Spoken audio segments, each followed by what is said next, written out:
I do want to ask you, because you've been very successful with your career. You started working in other positions and you eventually ended up in being a corporate director, very successful, owning your own home and doing amazing things for the community.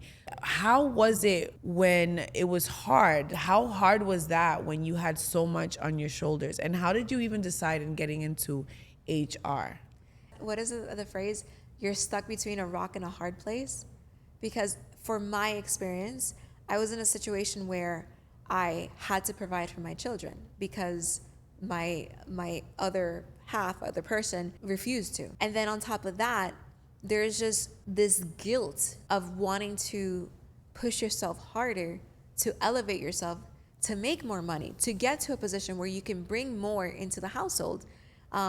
And when I would elevate myself from my experience, I remember being told by my kids that why am I doing this, that I love work more than them, and because they're hearing this from another side, that I don't want to give them attention, that they're not important to me, that work is more important to me.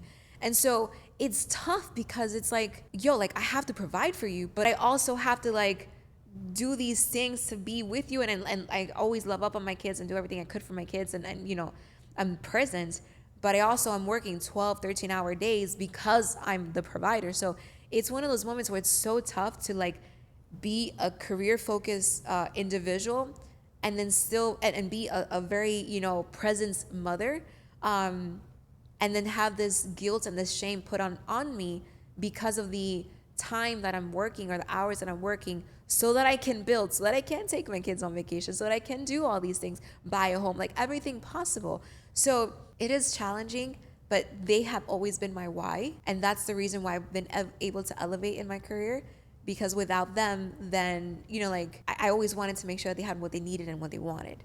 So it was easy to determine like, hey, HR, I like this, I love this, I'm gonna grow in this, I'm gonna make money, I'm gonna work hard, I'm gonna give them everything that I would have wanted myself when I was a child too. So it's one of those things where it's tough, but man, You gotta stay fierce.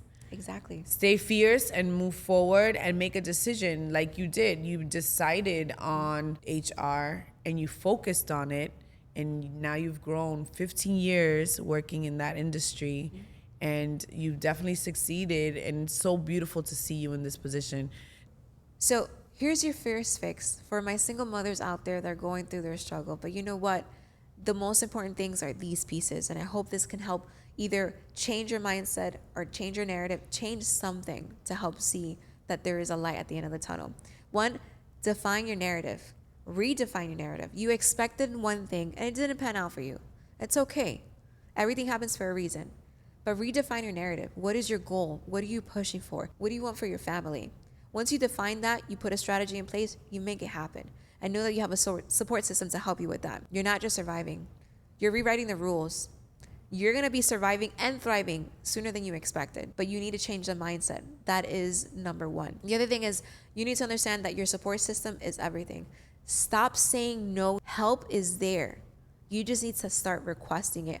I'm a victim of that, of thinking that I can do everything myself because I've been doing it by myself in my mind as a single mom. Little did I know that I've had soldiers supporting me, and now I'm like, oh my gosh, I'm more open to say, yes, I need help. For the most part, I am being more vocal. So learn from what I say instead of what I do.